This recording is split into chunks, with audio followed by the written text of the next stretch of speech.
All right. Hello, everyone. Welcome back to James Asma Edison. Today I'm live again. And um, if you can hear me, please let me know if you can hear me by send a message on the comment box. Let me know if you can hear me clearly. All right. So today I'm back again to continue with my immigration story, my diversity visa lottery journey. And if you haven't watched part one or story one of this video, please um, just, go to my YouTube videos. You'll see the part one and watch. And trust me, you will learn a lot of what I have there in that video. All right, so welcome back. Like I said, as I always do, I have a lot of questions, but I came with few to address it after the end of this video. I'll read them and I'll answer them to the best of my knowledge. All right, so a recap of what the part one is. So, like I said, I applied the diversity visa lottery three times consecutively 2018, 2019, 2020. And lucky for me, on 2020, my third application, I was among the winners. Glory be to God. So after that, I think I've stated in my part one of my video that this DV10 was like a university course for me.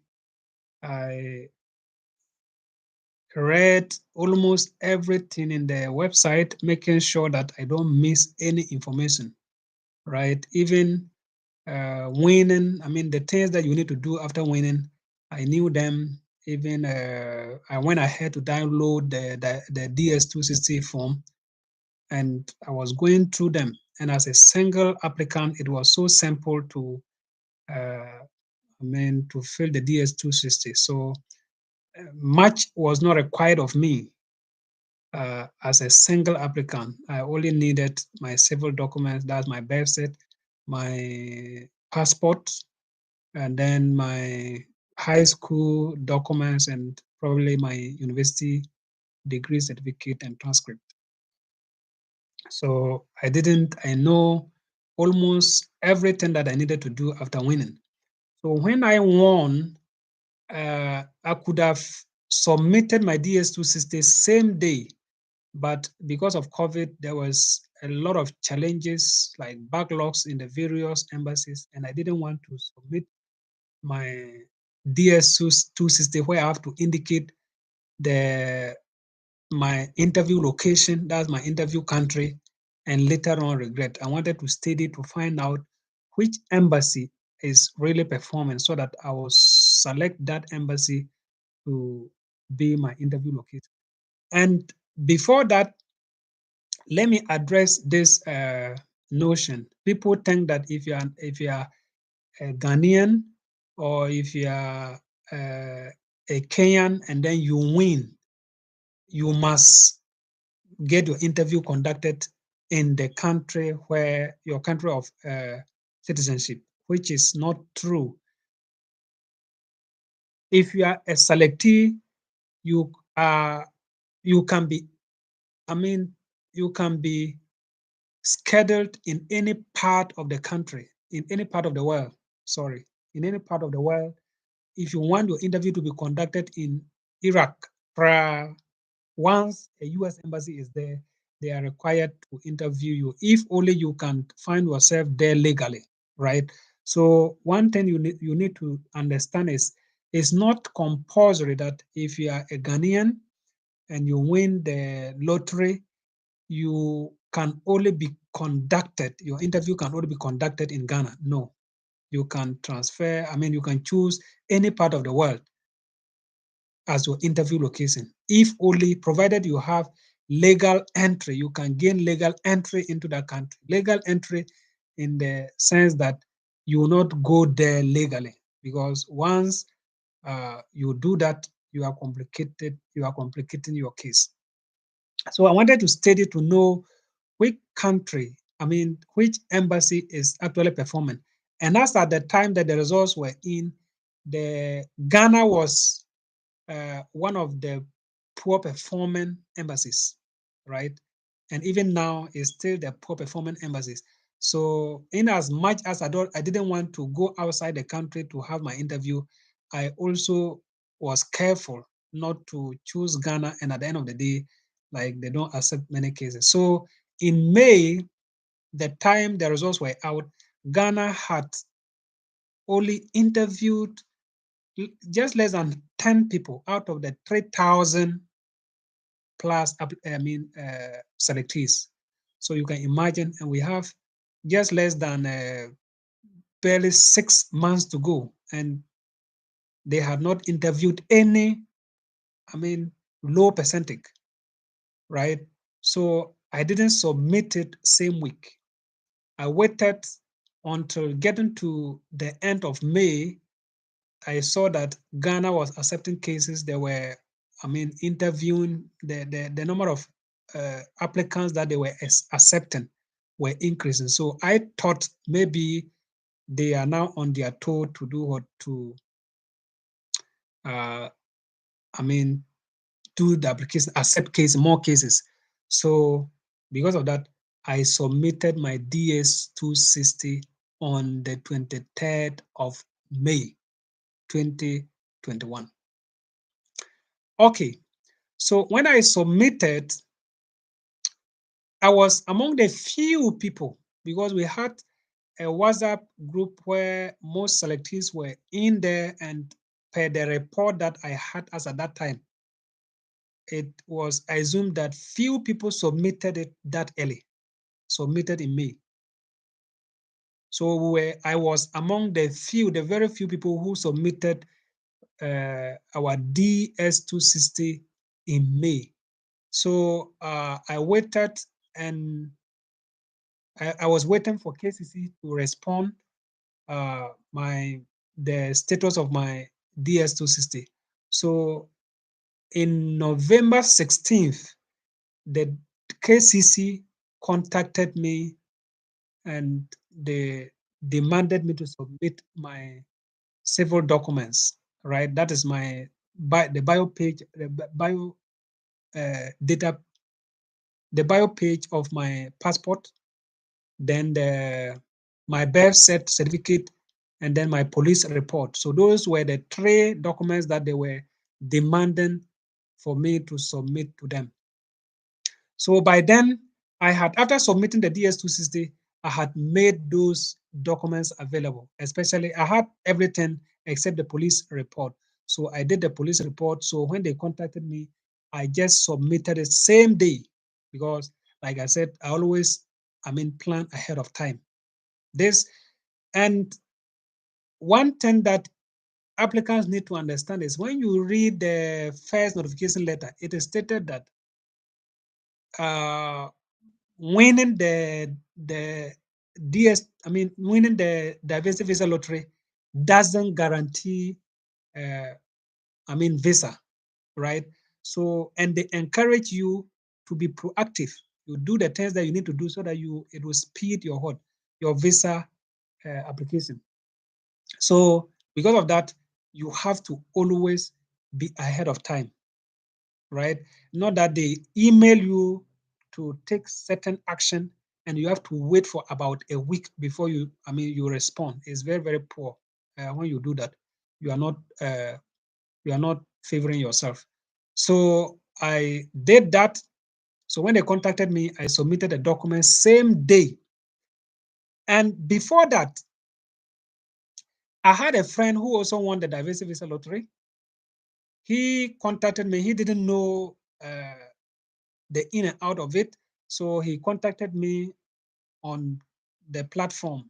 He traced my number, and then he contacted me, and I assisted him in filling the DS260. So when I submitted in 23rd May, he submitted on 24th May, the next day, right? But his case number was very low. His case number was 3,000.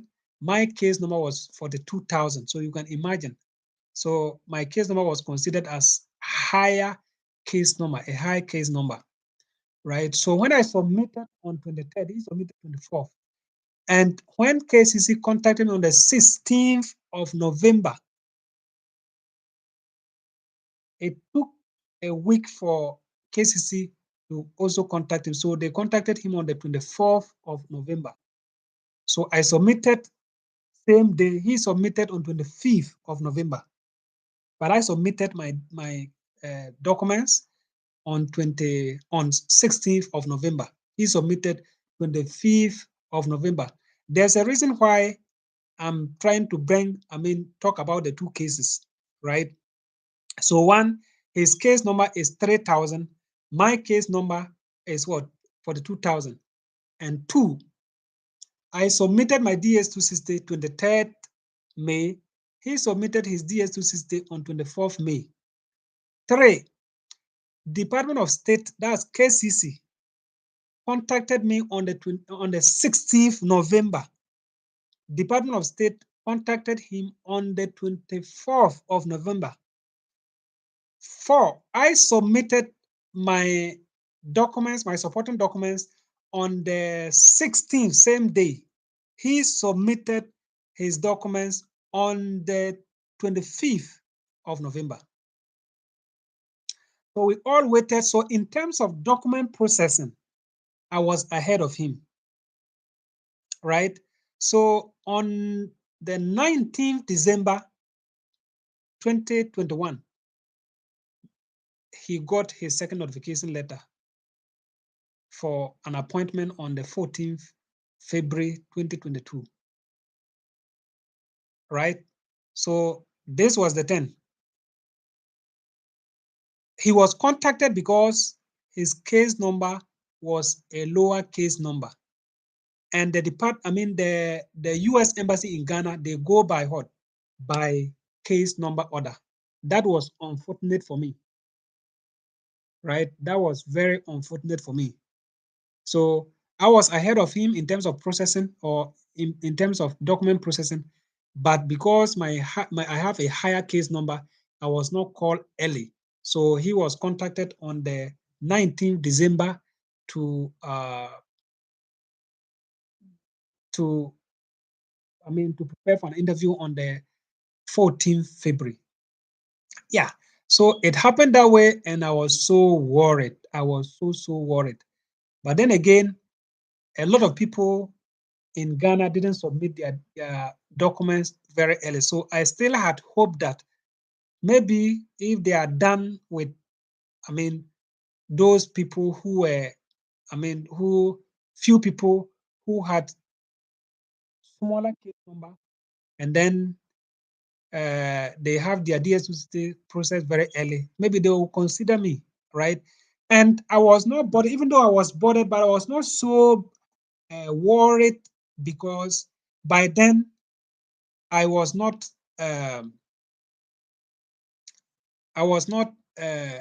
my case was not on the visa bulletin, right? I wasn't part of those cases that they were calling for interview. So I wasn't that bothered until a miraculous thing happened in April, right? In April, they accepted all cases. No, 50 cases, 50 case number, right? So 50 cases, 50,000 case became active. So I was hoping that maybe I'll be considered because I submitted very early and I got DQ'd long time ago. So this was a very good news for me because I thought maybe I'll be considered this time round. The visa bulletin came past, then I waited for April come go pass, June, July, and I realized that the thing is not going to favor me because they go by case number order, and as they keep delaying, right? like people keep, because they kept processing more cases. So more cases are being processed, and they have a lot of cases to attend to. And my case is high, and I may not be considered in the shortest possible time. So I decided to transfer my case to Nigeria. And before I transferred my case to Nigeria, I had sent email to a lot of embassies across the world. I mean, most of the African countries. I remember I sent to Togo, and uh, Togo, I can't quite remember what they respond, but their response was negative. I sent to Burkina Faso, it was negative. I sent to Sierra Leone, because I had a friend that I was working with, that we were planning to go together, right? So he was so much interested in going to Sierra Leone, and I also developed interest in going to Lagos, right? So we sent an email to Sierra Leone, and then um, they respond to us positively, assuring us that if we are able to send, to transfer the case to them, they will, schedule us for interview. He did, and because his case was not processed, it was easy for him to transfer. My case was processed and was queued in the US Embassy in Ghana. So I was in that queue waiting for them to accept my case and ask me to come for an interview. So it was very difficult for me to transfer. There was no way one could, convince KCC to release that case to the second embassy, or the embassy that I was willing to transfer my case to. So I was stuck. I can't move backward. I can't move forward. Right. So what I did was that I traveled to Nigeria, but before I traveled, I had emailed Nigeria asking them if they would uh, they would accept my case for an interview if I transfer my case to them. And this was their response. Their response was that they only accept individuals who are currently in Nigeria and are willing to stay within the processing period of their case. So this was a good news, or a positive response for me. And Nigeria wasn't Nigeria was a nice place for me to go, or for some reason, I believe Nigeria was the best place for me to go instead of going to Sierra Leone and then all that. So I started making an arrangement to contact people to see someone who could accommodate me if I happen to go to Nigeria. So lucky for me, I got someone.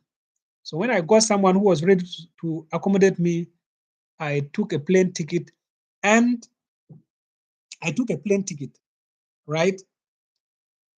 So I bought a plane ticket, and then I left for Nigeria. I got there, and then they stamped 3 day stay. 3 months stay, right? 3 months visa for me. So within that week, I was able to get a resident permit in Nigeria.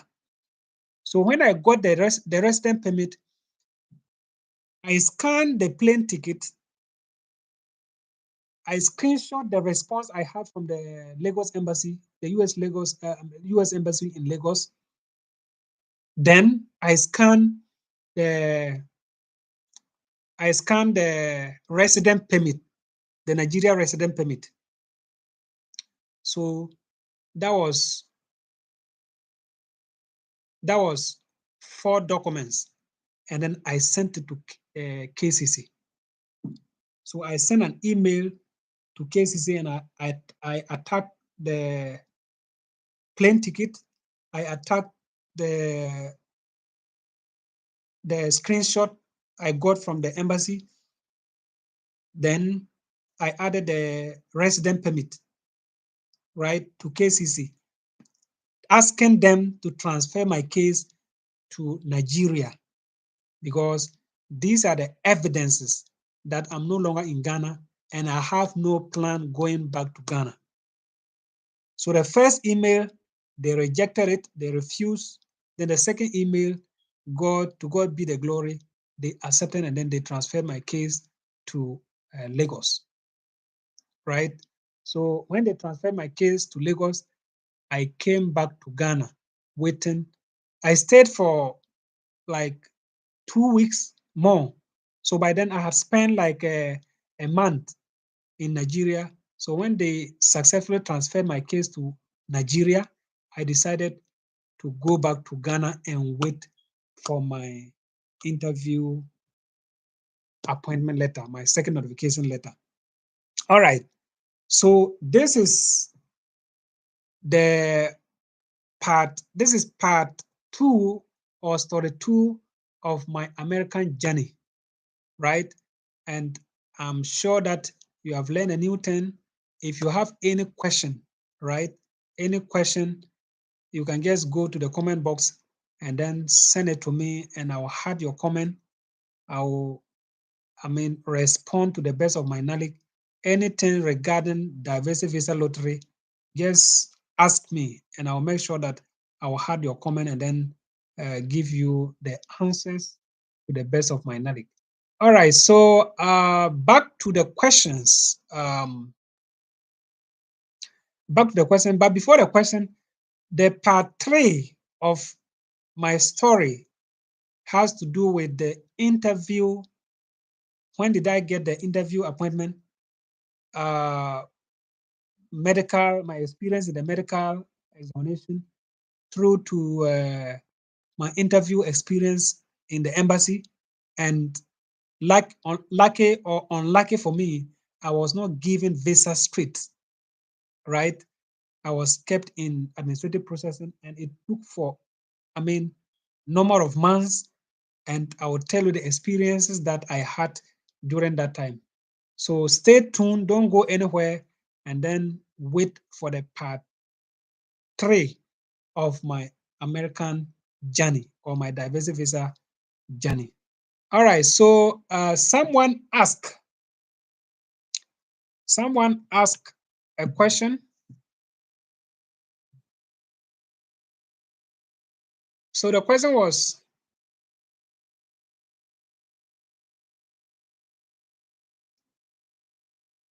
I applied uh, I applied DV lottery last year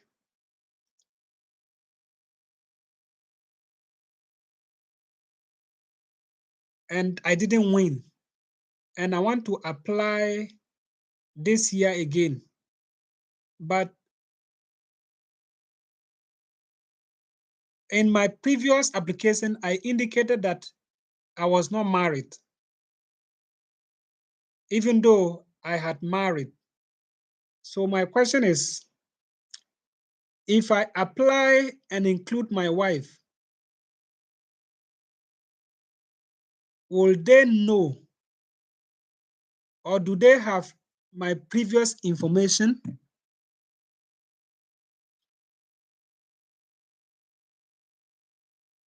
Okay. All right. This is a good question. It's a good question. And this is Suleimana Mahmoud. This was your question. And it's a very nice and good question for the purpose of diversity visa lottery. It's a very good question. So what usually happens is, if you apply the diversity visa lottery, they have your information.